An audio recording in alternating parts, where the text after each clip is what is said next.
Fala pessoal, sejam muito bem-vindos a mais um episódio do podcast Fala Que Vende. Nós estamos muito animados com o episódio de hoje. A gente vai poder falar um pouco sobre vendas, sobre o digital, sobre infoprodutos, superação, família. Tô aqui com o meu irmão Gustavo mais uma vez. Seja bem-vindo, irmão. Fala, Pedrão. Fala, galera. Animado também. Agora, depois de tomar mais umas 3 xícaras de café, isso. né? Vamos pra cima. Vai ser muito bom esse episódio. Um assunto que eu gosto muito. E eu tenho certeza que vai agregar muito a você que tá nos ouvindo esse dia, né? É isso. Bom, se você que tá assistindo a gente aqui quer aprender um pouco mais sobre vendas, quer aprender um pouco mais sobre posicionamento digital, fica nesse episódio que eu tenho certeza que vai ter muito ouro aqui, muito conteúdo bom e muito aprendizado para você poder aplicar no teu negócio e na tua rotina. E hoje nós temos um convidado mais que especial, ele que é fundador da Fluxo Assessoria, largou a engenharia para começar a empreender no mercado digital há alguns anos, é especialista em funis de venda, estratégias com IA, CRM de vendas e tráfego pago. Ele que é pai de gêmeos, 2 crianças, é marido também e é um dos destaques no mercado por ter resultados rápidos e sólidos. Ele que atingiu um marco de R$100 mil de faturamento em apenas 2 meses. Então, numa operação com infoprodutos, inclusive. Então, eu queria que vocês me ajudassem a receber ele com uma salva de palmas, como ele merece. Leonardo Molina, seja bem-vindo. Valeu. Pessoal, obrigado. É uma honra estar aqui. Recebi o convite do Gustavo e de prontidão falei, cara, vamos lá. O que eu puder agregar, falar um pouquinho do assunto que eu mais gosto, que é marketing, vendas, negócios. Tamo junto, vamos lá. É isso, bom demais. Léo, pra gente começar, conta um pouco da tua história. Quem é o Léo, de onde ele veio, pra onde ele vai? Então, essa história é longa, né? Mas vamos lá. Cara, hoje eu sou criador da Fluxo, hoje eu trabalho no mercado de marketing, vendas. Então, atuo ajudando negócios a vender mais, mas de onde eu saí é uma história bem mais diferente que essa, né? Eu sou formado em engenheiro ambiental, então eu gosto de falar disso, porque eu não sou formado na área do marketing. Então, eu comecei meu relacionamento com o empreendedorismo dentro da UTFPR, dentro da universidade. Falo que foi lá que o bichinho do empreendedorismo picou e aí eu decidi que eu não ia ser CLT, eu queria empreender de alguma forma, ainda não sabia como, né? Eu vim do sítio, eu cresci em fazenda, meu pai administra fazenda, então eu venho de uma origem muito simples, muito humilde. Aprendi, fiz colégio agrícola, venho de uma origem bem ligada à área rural. Depois, meu pai sempre falou, cara, você tem que ter uma profissão. Você tem que buscar ter um diploma, você tem que buscar algo que vá te dar uma certeza do mercado, né? Padrão, né? Padrão. Cultural. Eu gostava já das coisas criativas na época. Eu gostava de foto, eu gostava de vídeo. Ainda como moleque ali, né? No colégio, na escola, desde a escola, na verdade. Mas eu sabia que isso daí não ia ser profissão. Eu achava que não iria ser minha profissão. Então, segui engenharia. Gosto muito da engenharia ambiental. Estudei, me formei, abri empresa junto com que hoje é minha esposa. Na época ainda era minha namorada, se tornou minha noiva, né? E abri empresa na área ambiental e aprendi a trabalhar junto com ela, com o pai dela, na área de serviços públicos, licitações. Então, mesmo dentro da engenharia, foi algo bem nichado, bem específico. Mas eu vou dizer para você que o mercado, da forma como ele me decepcionou muito. Então, aquilo que a gente estuda nem sempre é o que a gente vai encontrar. Total. Então, eu vi todo o potencial criativo meu sendo fechado. E eu me formei para ajudar a resolver os problemas do meio ambiente. E, na verdade, eu descobri que eu estava mais escondendo do que, de fato, ajudando. Olha só. Interessante. Olha só, muito bom. Isso. Eu, desde o colégio, desde a universidade, eu prestava uns bicos de marketing. Eu fazia pequenos projetos, porque, de acordo com a habilidade que eu tinha, eu participei de uns projetos com amigos, e esses amigos foram indicando. Tive a oportunidade de algumas startups da região me convidarem para trabalhar, inclusive o Nicolas Marshall, aqui do Ideas Hub, foi um deles. Que legal. E aí eu vi que eu tinha muito mais potencial do que eu achava. Aonde que foi, de fato, a virada? Eu comecei, de fato, a empreender. Foi na pandemia, onde a primeira empresa estava sofrendo, estava falindo, devido aos problemas da pandemia, muita gente passou por isso. E eu tinha um segundo negócio na mão. Eu falo que eu estudei engenharia, passei a vida inteira para descobrir que o que eu mais devo fazer é o que eu gosto desde criança. Então, hoje eu vivo do marketing, a partir da pandemia foi um outro negócio, comecei por ali mesmo. Legal, muito bom, cara, muito bom. A pandemia, ela foi um desafio muito grande para todos nós, para a população mundial, foi um surto, né? Algo que Muita gente passou de uma forma delicada, tiveram muitas pessoas que perderam entes queridos e pessoas amadas, mas eu enxergo a pandemia como algo que mudou completamente o mercado e a vida de muitas pessoas, né? Eu também tive uma história semelhante no sentido de que na pandemia eu virei uma chave sobre vendas, inclusive comecei a trabalhar com vendas nesse período, e eu também já fiz uma transição de carreira, que é o que eu queria saber de você. Cara, você contou aí tua história, veio da engenharia e hoje trabalha com infoprodutos, com digital, com mentoria. Como é que foi essa sua transição de carreira? Porque a gente vê que tem muitas pessoas querendo fazer isso e tem medo de fazer isso. Então, como foi isso pra você? Você teve medo? Não teve? E como que foi esse desenvolvimento? Cara, eu tive medo sim, só que, de acordo com a minha história, eu fui construindo desde lá de trás, que é o eu não sabia que era network na época, mas era.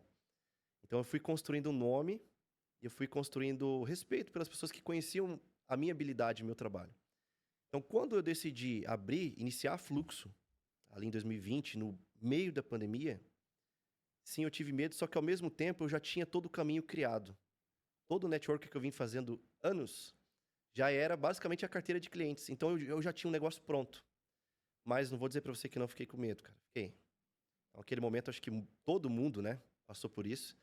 Mas eu sempre fui muito realista, muito pé no chão. Então eu olhei os recursos que eu tinha e na época eu só tinha um computador. Não era mais que isso. Computador e internet. E é o necessário, né? Necessário. Então, cara, meu negócio começou assim. Eu até falo pros meus amigos, começou com o que eu tinha, que era meu computador. Eu criei uma marca, um Instagram e comecei a prospectar através do Instagram. Ali eu fechei os primeiros clientes. Eu falo que a pandemia, além do que vocês já mencionaram, ela acelerou muita coisa, principalmente para o mercado digital.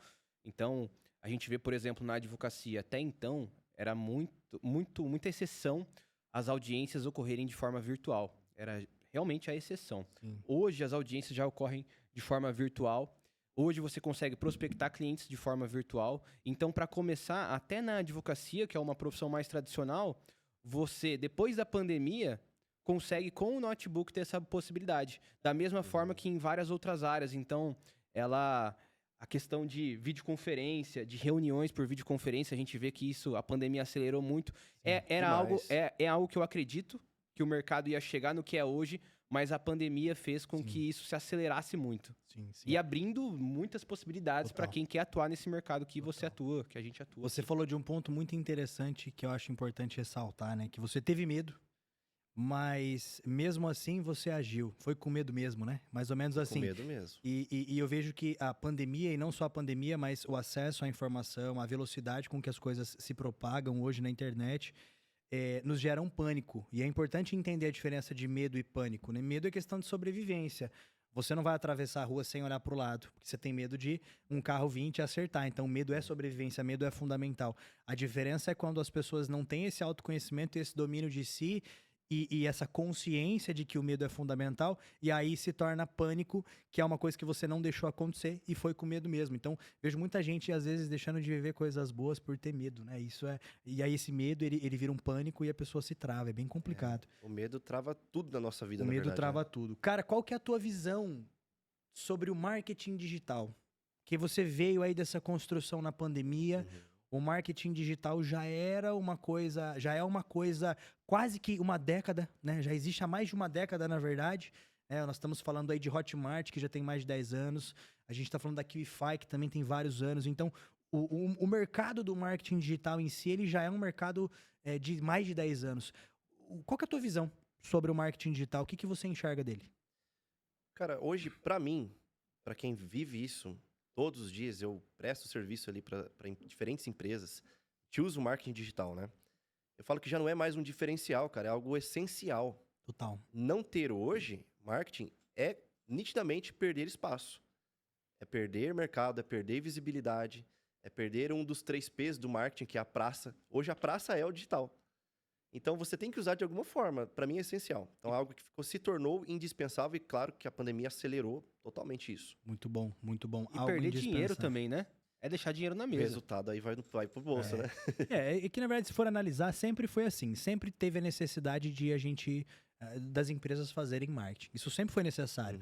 Só que antes era de outra forma, né? Sim. Panfletagem, cartões de visita.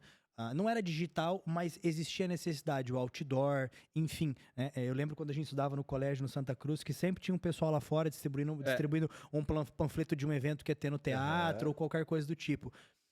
Eu vejo a internet como um facilitador, né? E é algo essencial, como você falou. Hoje, se você não está posicionado na internet, você está deixando dinheiro na mesa, né? E não só deixando dinheiro na mesa, mas perdendo espaço para muitas vezes pessoas que às vezes nem sabem tanto quanto você ou não têm o know-how que você tem, mas elas estão se posicionando e você não. Então, é o famoso quem não é visto não é lembrado, né? E não é deixar os outros canais, mas é acrescentar mais um canal para você ser visto, né? Isso. E o Pedro falou um negócio bem legal aqui, e eu bato muito nessa tecla.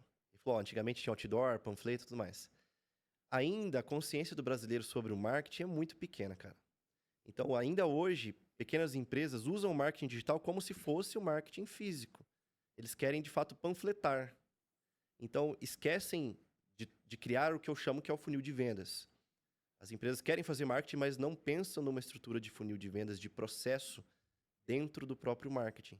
Muito bom. Então, dentro disso entra posicionamento, conteúdo, entra o que você vai gerar valor, como você vai se conectar, toda a estratégia. Legal, legal. Cara, você falou de funil de vendas e eu acho que isso é muito importante, mas eu queria entender, antes da gente entrar nesse assunto, sobre um pouco mais sobre a parte você como vendedor. Porque hoje, o funil de vendas, o funil digital, ele facilita, né? Ele é um caminho que o teu cliente vai percorrer, um caminho que o teu lead vai percorrer até ele chegar no momento de decisão da compra.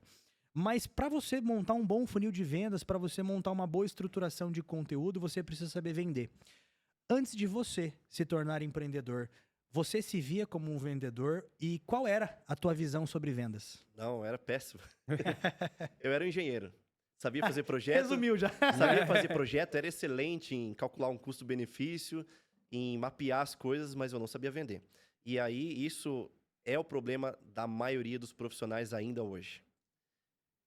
Para você ter um bom produto, um bom marketing, ele é resultado, que é os 3 P's, eu até citei um pouco antes. Isso é muito antigo, quem estudou marketing sabe disso, que é preço, praça e produto. E a galera às vezes foca muito no produto. Então você pode ser um excelente profissional, um excelente advogado, um excelente médico, um excelente psicólogo, qualquer profissão que seja, você pode ter um excelente produto. Mas você não está fazendo os outros 2. E aí entra isso, a galera se frustra porque vê alguém que às vezes tem um produto inferior e está dominando o mercado, está vendendo mais. Então, cara, saber vender é essencial. No início eu não sabia, não entendia nada de vendas. Quando eu entrei no marketing, eu entrei com essa mentalidade de ser um prestador de serviços e também tive dificuldade com isso, até entender que, cara, preciso vender de alguma forma. Quando você começa a ver toda empresa que prospera, todo profissional que prospera, que chega no resultado, é porque vende. Olha só, você vê que louco, né? A crença da venda, Total. Né? E, Léo, cara, você falou no início que você era engenheiro, que você era bom de projeto, era bom em identificar custo-benefício. E hoje, para a função que você exerce dentro da tua empresa, essas qualidades te ajudam dentro da área de marketing, venda, funil?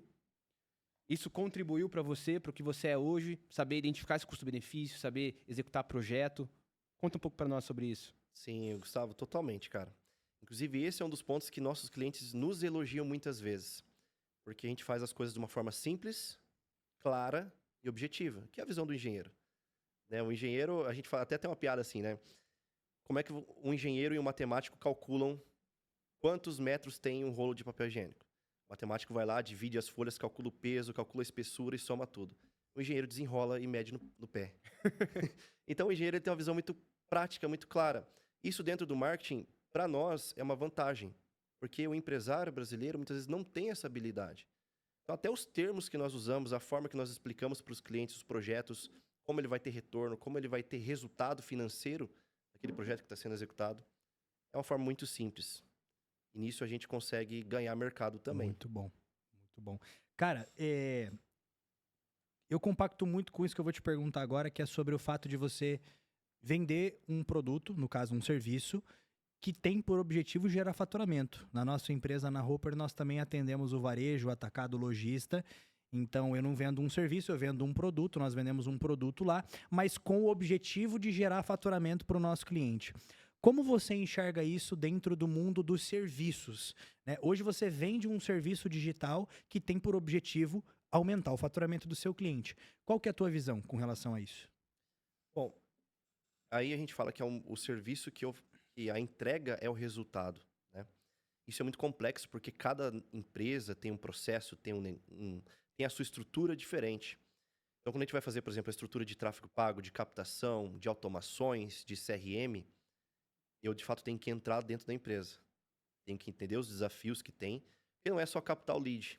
Às vezes a gente fala... Aí eu vou explicar de novo o engenheiro, né? Engenheiro usa o termo simples, a forma simples de explicar.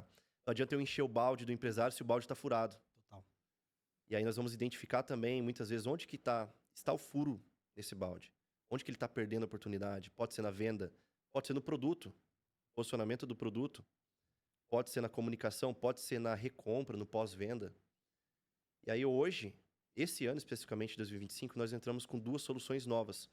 Além do funil de vendas para captação, nós entramos com CRM, multicanal, com automações, com processo para ajudar a tampar esse buraco do balde. Muito bom. E com os agentes de IA para ajudar a aumentar a conversão. Justamente solucionar os problemas de dentro do negócio, de dentro do comercial da empresa. Muito bom. Como que você enxerga o futuro da nossa nação com a IA? Já que você mencionou, é um dos seus produtos, né? Inclusive, eu já tive contato com agentes de IA, são muito bons, tá? Inclusive, a gente está trazendo, implementando alguns aí dentro da empresa, dentro da fábrica. Mas como que você enxerga o futuro da nação, o futuro das pessoas com relação à IA? É o futuro global, né? Falando no geral. Cara, a IA, eu falo que ela é uma revolução em todos os aspectos. Porque quando a gente fala IA, a gente lembra do ChatGPT. A galera lembra do ChatGPT, mas IA é muito mais complexo que isso. A IA, ela vai se tornar algo também indispensável como a internet é hoje. Hoje, se não tiver internet, cara, você não trabalha, você não vai no banco, você não transfere dinheiro, você não compra, você não vende, você não faz nada. Faz nada. A IA está se tornando isso. Não vai ser diferencial daqui a pouco. Falar que eu tenho um processo com IA, eu tenho IA no atendimento, eu tenho um produto que tem uma IA integrada. Vai ser algo natural. Nós estamos nessa barreira de aprendizagem, né? Na curva de aprendizagem da IA. Então, as pessoas ainda estão aprendendo, estão se familiarizando, mas vai ser indispensável. Por quê? Porque ela traz mais eficiência, ela traz mais resultado, ela traz mais economia, e no final das contas é isso que todo mundo busca. Perfeito, perfeito. Se a gente for parar para pensar hoje num funil de venda, de captação, de atração de novos leads, esses leads, eles não têm hora para chegar. A campanha, ela fica ativa 24 horas por dia. Você vai ter um vendedor, provavelmente das 8 às 6, né? Salvo as exceções. E na parte da noite, e no final de semana. Então, se você tem uma IA, falando de vendas aqui, para fazer esse atendimento prévio, pelo menos, esse papel de SDR, a IA fica 24 horas por dia.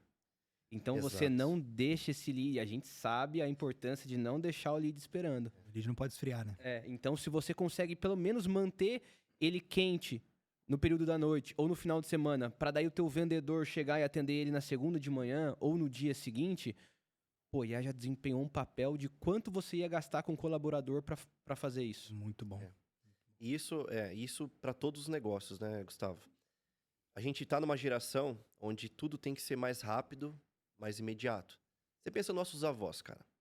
Para eles comprarem uma roupa nova, eles tinham que se planejar. Às vezes era da área rural, tinha que se planejar para ir na cidade, para procurar loja por loja. Era um dia para comprar uma roupa.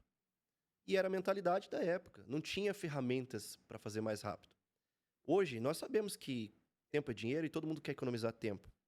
Então, o teu cliente quer economizar tempo. Ele quer ser atendido na hora. Ele quer ter um respaldo, uma resposta na hora. A IA entra nisso.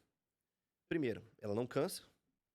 Eu falo que a IA às vezes é mais humana do que o atendente, que o vendedor. Nós já vimos alguns casos assim. Porque o vendedor se cansa. Imagina ele atendendo 10, 20, 30, 50 pessoas no dia. No final do dia ele está cansado, ele está só copiando e colando. A IA não. A IA dá atenção. Se a pessoa conversa ou troca de assunto, ela vai estar ali disponível o tempo que for. E a evolução dela é muito rápida.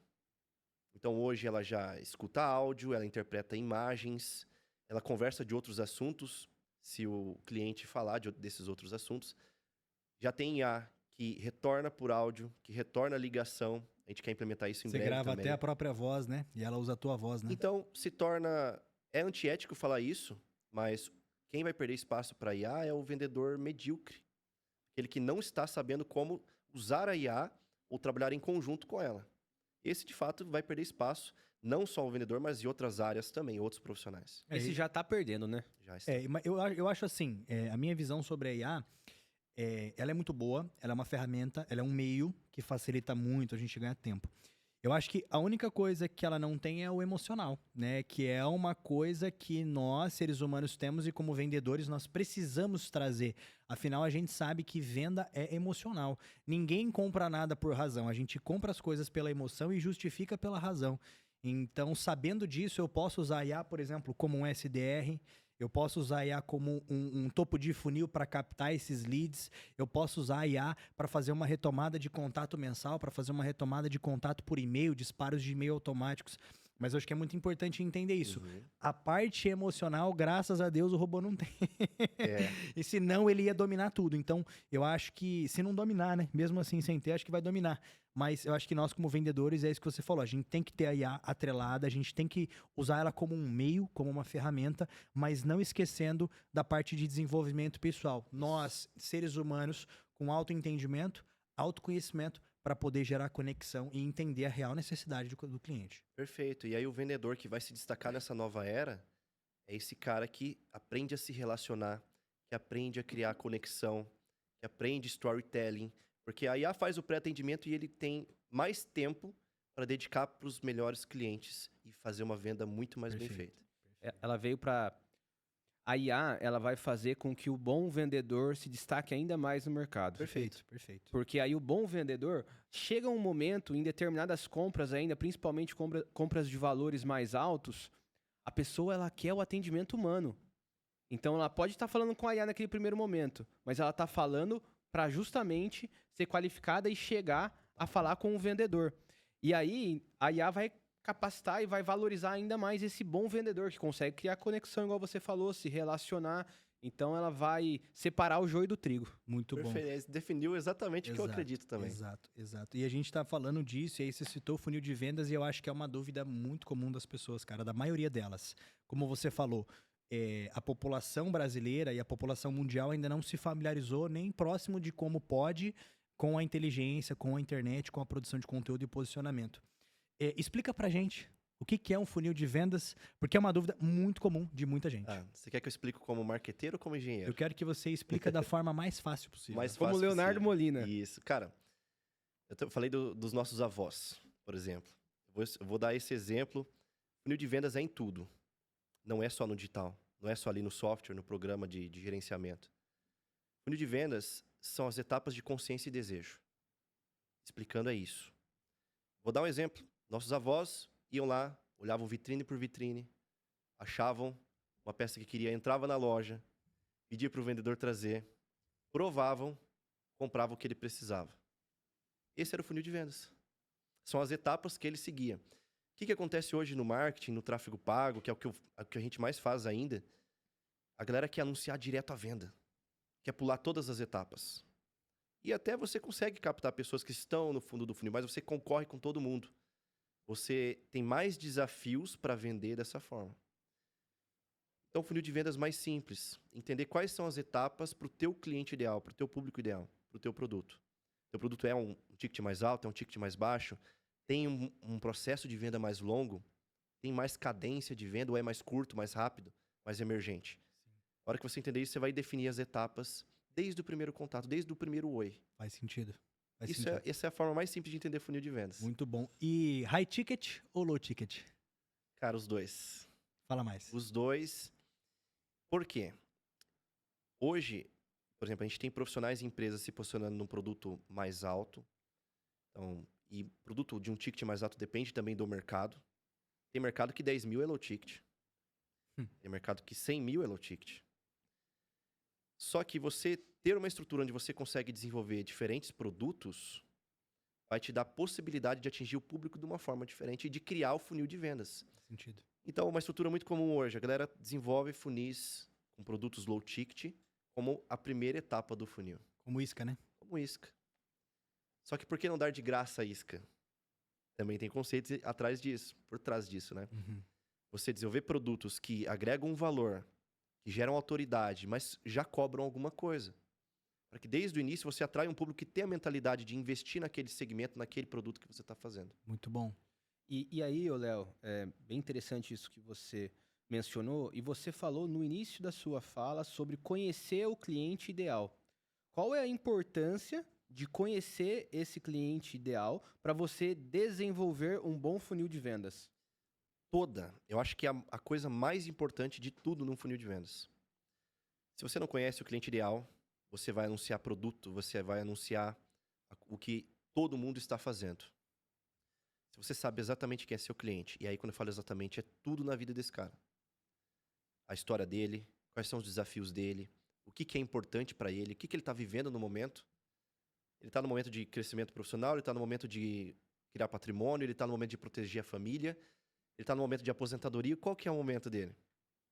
Entendendo isso, a gente vai para a parte de copy, storytelling e promessa.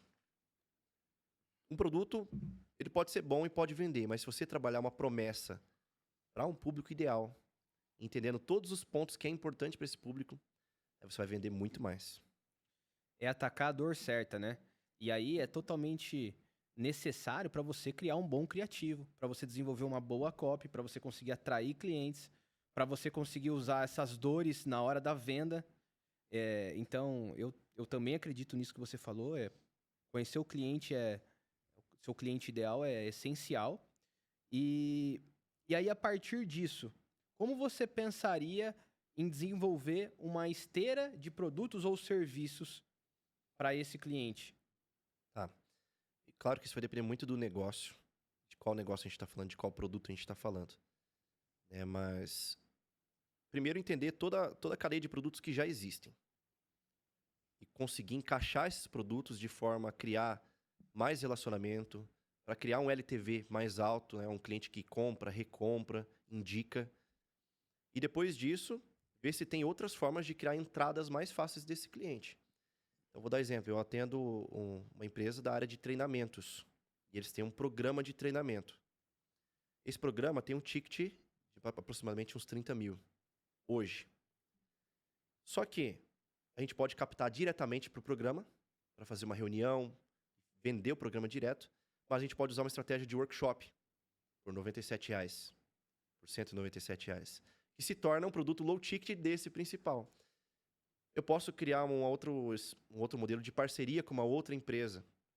Posso criar outros canais. Então, cada caso tem que ser estudado, ver se essa esteira está desenhada, se eu tenho outras formas de entrada. Essa entrada pode ser produtos de ticket mais baixo, pode ser conteúdo, pode ser uma forma de parceria, um outro canal que você tenha. E também, muitas vezes essa empresa tem a possibilidade de desenvolver um produto ainda mais alto, entendendo as dores daquele público que já comprou primeiro. Então, eu estou dando um exemplo aqui de uma forma geral, mas dá para adaptar isso para qualquer mercado.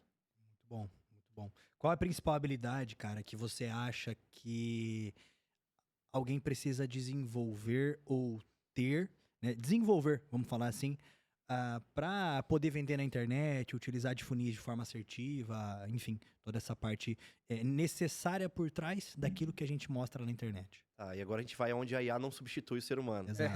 Cara, a primeira coisa, comunicação. Então, posicionamento, comunicação. Melhorar a forma que você se veste, a forma que você fala. Segunda coisa, inteligência emocional. Boa. Então, autodomínio da inteligência emocional e também conseguir sentir, entender a outra pessoa. Terceira coisa, storytelling. Muito bom. Saber criar e contar histórias vai colocar você muito à frente de qualquer outro concorrente. Seja um bom contador de histórias, né? Muito Literalmente. Bom, muito bom. Eu acho que o storytelling, a gente escuta muito isso na internet, né? Faz um bom storytelling, um bom storytelling. E o storytelling nada mais é do que contar uma história bem feita, com começo, meio e fim, onde o começo você introduz, o meio você justifica ou contextualiza, e o fim ou você faz um CTA ou você faz um fechamento, né? E eu acho que o storytelling, de fato, é uma coisa, pra mim, foi uma das coisas mais difíceis para desenvolver. E eu vejo que foi difícil pra mim justamente por não acreditar que eu tivesse potencial ou capacidade de me comunicar. Eu já escutei algumas pessoas falando assim, pô, você fala bem. Cara, eu na época do colégio, eu era o que segurava a cartolina, bicho.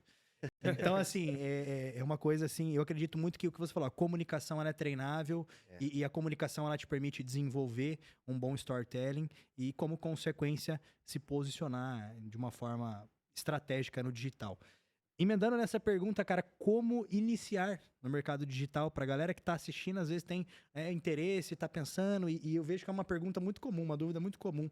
Como que eu inicio? Como iniciar no digital? Uma dica rápida. Tá, se você já trabalha em alguma área, você já tem uma profissão, já tem um produto e tem um mínimo de autoridade naquilo, primeiro é entender as dores do seu público, a gente vai voltar no que a gente falou agora há pouco, entender todas as dores do seu público e como é que você pode gerar valor para esse público, resolver o problema que você já resolve, só que com outro produto. Então, ao invés de prestar um serviço, talvez você vai entregar conhecimento, talvez você vai entregar um direcionamento, uma mentoria. Então, a primeira coisa é isso, você já tem uma área profissional que você atua.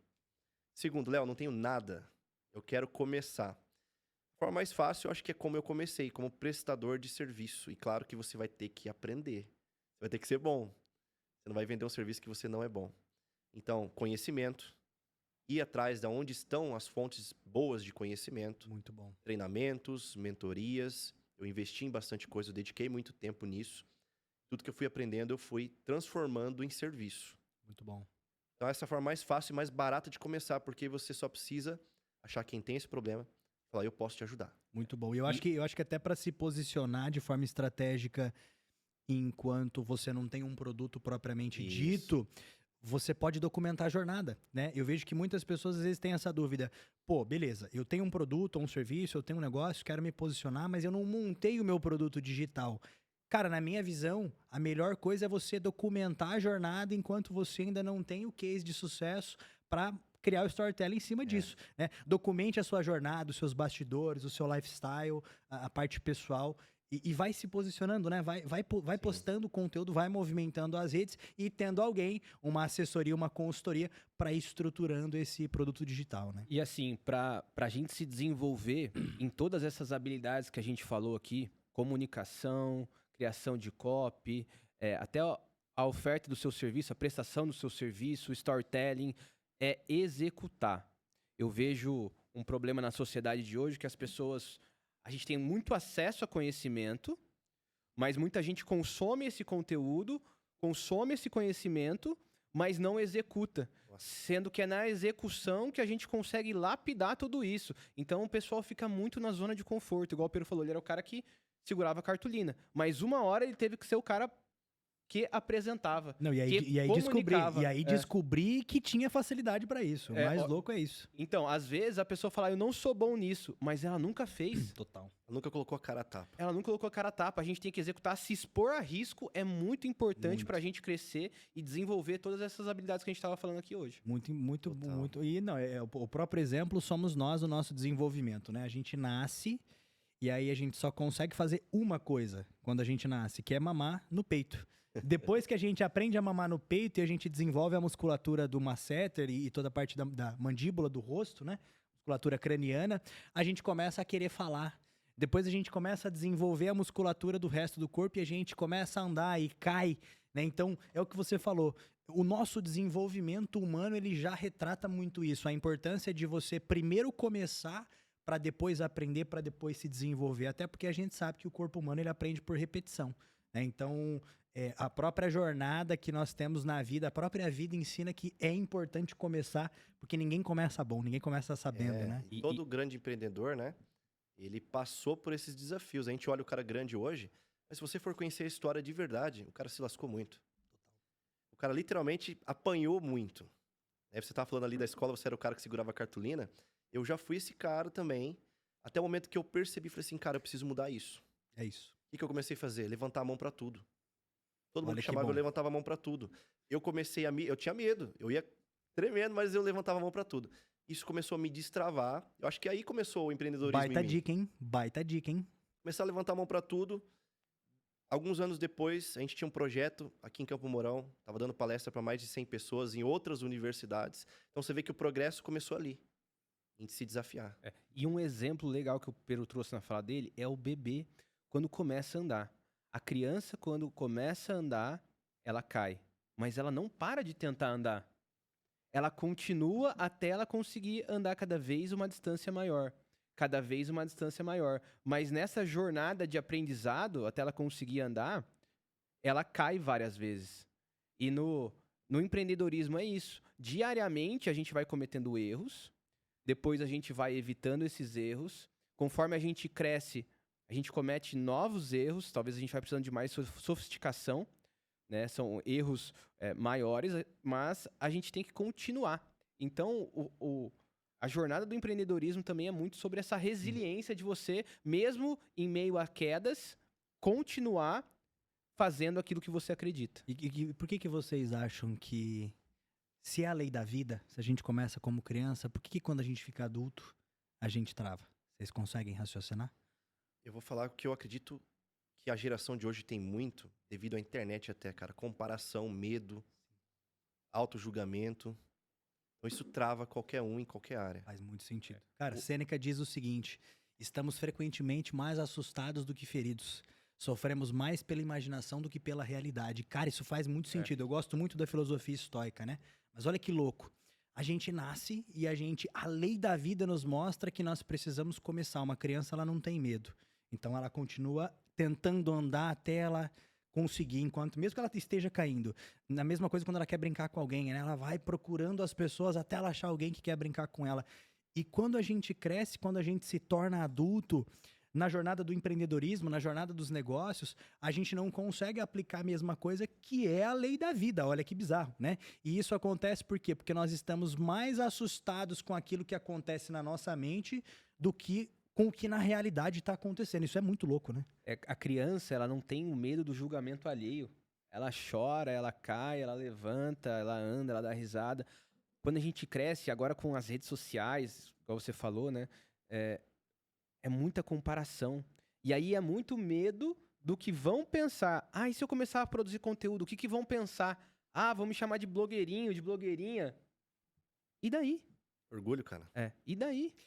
No fim das contas, eu vejo que nós vivemos um momento das gerações e das pessoas em que a internet ela facilita a propagação muito rápida de informação. E eu vejo que isso faz com que nós passamos a nos preocupar muito mais do que deveríamos com a opinião dos outros. Porque é aquela coisa, quem está produzindo não vai te criticar. Quem está bem resolvido não vai falar mal de você. Nossa, quem tá produzindo, quem tá prosperando, não vai perder tempo fazendo fofoquinha sobre os outros. E a gente vê uma sociedade que faz muito isso, né? Espalham várias coisas, fofocam, enfim, e vivem com ansiedade, vivem com medo, vivem com depressão. Então, a importância de você estar inserido em bons ambientes, se conectar com boas pessoas e, principalmente, né, buscar um propósito, buscar o estudo, buscar o movimento. Muito bom. Muito bom, Léo. Estamos se encaminhando para o final, e antes da dica final, eu queria fazer uma última pergunta para você. Pô, você bateu um marco de R$100 mil de faturamento em 2 meses com infoprodutos. É um faturamento expressivo, a gente sabe que no digital a margem de lucro é muito interessante. E eu queria que você compartilhasse conosco qual foi o seu maior ensinamento que esse marco te trouxe.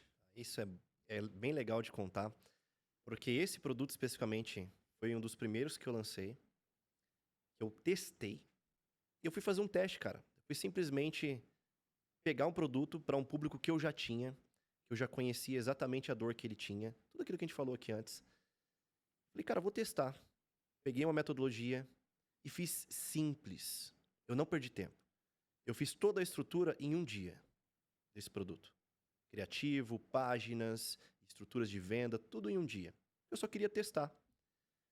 Esse teste me surpreendeu muito mais do que eu esperava. Eu esperava assim, bom, se eu fizer R$5 mil com esse produto aqui, eu já vou estar feliz. No primeiro mês, a gente bateu 45 de faturamento. Então, foi algo que me surpreendeu. E o maior ensinamento é, muitas vezes, você só precisa do básico bem feito. Eu só fui testar. Eu testei outros produtos que eu me dediquei muito mais e não teve sucesso. Então, é importante dizer isso aqui também. Então, achei o produto certo, conhecia meu público, conhecia a dor, e testei, coloquei para rodar, coloquei a cara a tapa. Aprendi, claro, a gente entende tudo sobre escala, sobre anúncios, né? Então eu escalei muito rápido, investi muito rápido o retorno desse produto e em 2 meses a gente tinha batido 100 mil e ganhado a famosa plaquinha de 100K. A plaquinha. Essa plaquinha aí um dia eu vou ganhar, tá? Um dia eu vou ganhar. A gente chega lá. Ô, Léo, e interessante, cara, esse marco foi um produto que você criou, foi um produto próprio seu, mas você presta serviço para outros clientes. E o teu propósito, o propósito da tua empresa é justamente aumentar o faturamento dessas empresas através do marketing, das suas estratégias e ferramentas que você tem lá na sua empresa. Mas como você ensina os seus clientes e ajuda e educa os seus clientes para eles conseguirem fazer tudo isso assim de uma forma proveitosa, aproveitar os seus serviços, né? Legal. Eu comecei com a prestação de serviços, então atendendo empresas, mas hoje nós estamos criando, por exemplo, uma escola para quem quer aprender a criar seu próprio funil de vendas. Incrivelmente, neste momento está por R$17 lá na bio do meu Instagram. Olha só. Você consegue aprender algo que a gente cobra no mínimo R$1.000 por mês para fazer para uma empresa. Pega esse pitch de venda aí. Então, o nosso objetivo é levar o conhecimento para quem quer aprender. Então, pequenos empreendedores, pequenos empresários, até prestadores de serviço, queiram ter um caminho, um direcionamento. Ali dentro a gente vai ensinar tudo que a gente aplica no dia a dia dos negócios que a gente atende. Muito bom, muito bom. Cara, até assim, saindo um pouco do que a gente falou agora, mas que eu acho um assunto muito importante de a gente falar aqui, a nossa vida ela não pode estar numa planilha de Excel, né? Eu acho que se a sua vida ela tá numa planilha de Excel, existe algum problema e muito provavelmente você não dá significância para algo muito maior. E a gente sabe que na vida, se nós não damos significância para algo maior, inspiração para algo maior, se nós não nos inspiramos em algo maior, nós não conseguimos ser inspiração para alguém que olha para nós da mesma forma. Então eu queria que você falasse um pouco sobre a sua fé, cara. O que é fé para você e como começou a sua jornada de fé em Cristo, já que você citou isso quando a gente estava conversando agora há pouco. Legal. Eu acho que para mim, o empreendedorismo ele sempre teve algo a ver com propósito e missão, né? Hoje eu faço algo que eu gosto desde criança, que é trabalhar com criatividade, que é ajudar negócios. Eu gosto disso. Então começou aí, me autoconhecendo.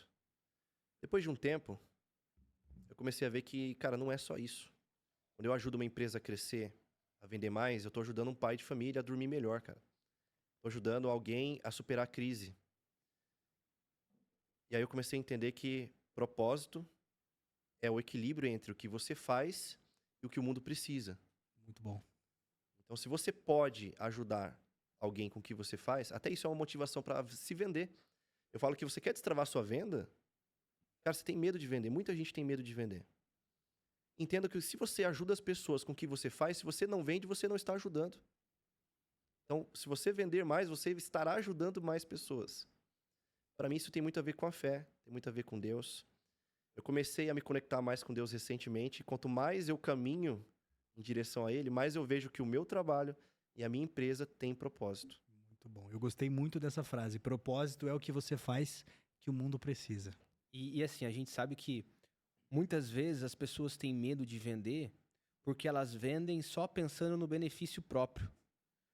Mas, se ela começar a mudar a ótica, igual você falou, e pensar no problema da pessoa que ela está resolvendo, ou no que ela pode melhorar na empresa da pessoa, por exemplo, essa venda muda, porque ela vende a geração de valor dela para outra pessoa, e não somente pensando no dinheiro do bolso dela. Então, eu acho que para a gente conseguir perder esse medo de venda, para quem tem esse medo, é justamente pensar no que você está gerando de benefício para outra pessoa.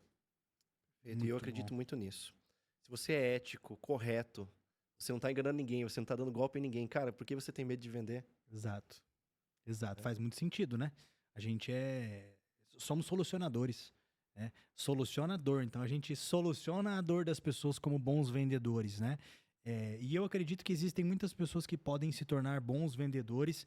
E aí é um ponto até que você mencionou, né? Que é o que vocês fazem. Ajudar outras pessoas a se posicionar, a criar esse infoproduto, a criar esse funil de vendas. Então, eu acho que é muito isso, né? Hoje a gente tem acesso a essas coisas, a essas pessoas, a essas empresas. Então, se posicionar na internet não é fácil, mas é totalmente possível, né? Requer algumas habilidades, mas é totalmente possível, né? E na caminhada cristã, né? Pensando por esse viés também, é muito sobre servir.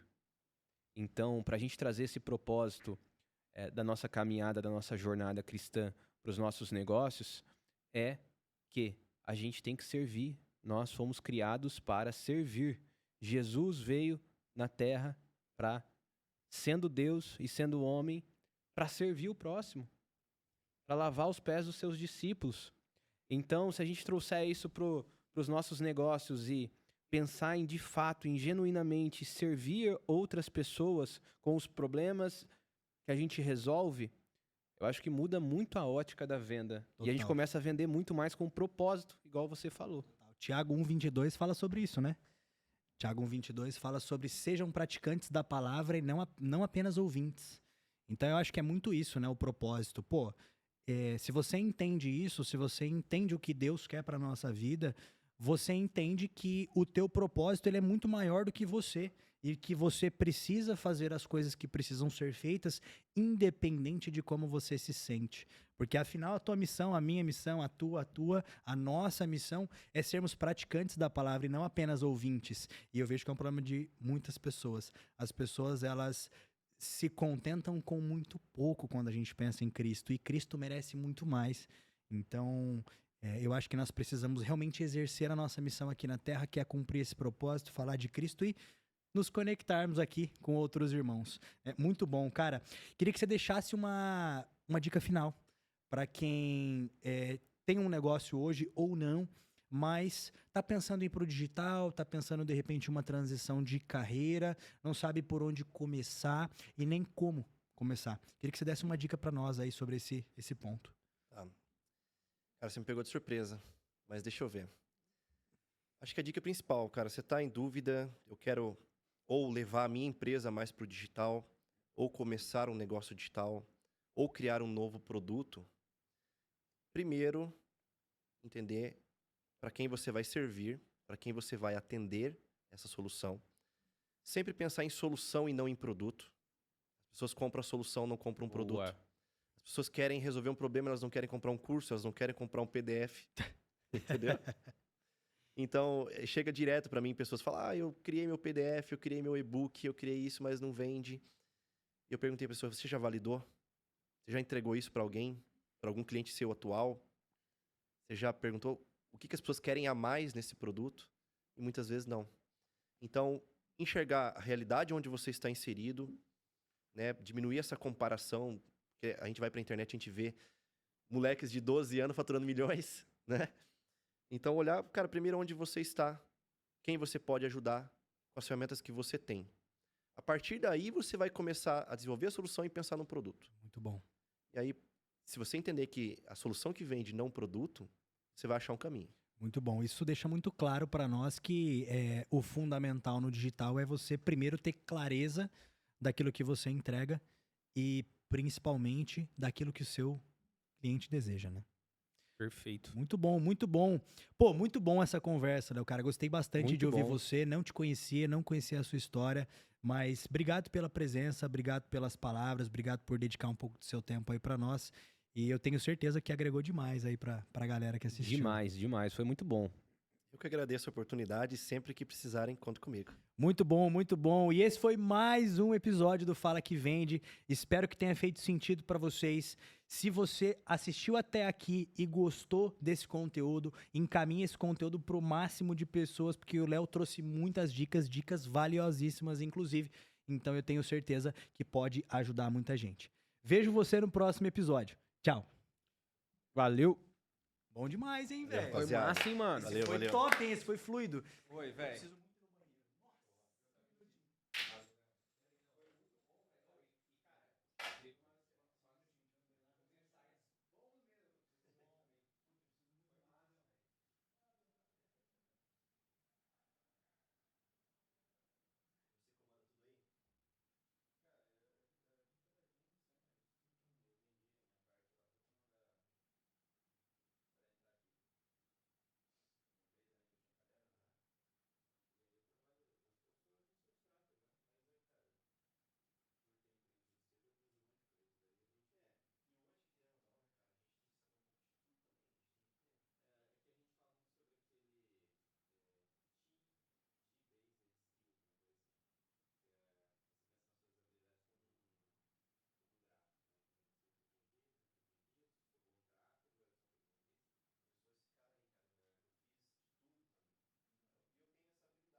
Muito bom, velho.